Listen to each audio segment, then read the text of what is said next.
Welcome back to our channel. So today in this video, we are going to discuss about how to set up pay over time limits and avoid interest in Amex. So without wasting much of our time, let's get straight into the video. So to avoid interest on Amex Pay over time, you need to simply set your Amex account to have the pay over time feature to off, or pay your account total new balance in full by the due date each month. Setting the feature to off requires you to pay all the new changes in full, while paying the full statement balance in full by the due date. Avoid interest charges and regardless of the pay over time setting. So you need to simply turn your pay over time off.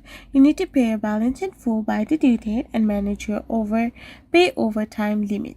So this is how you can simply set it up.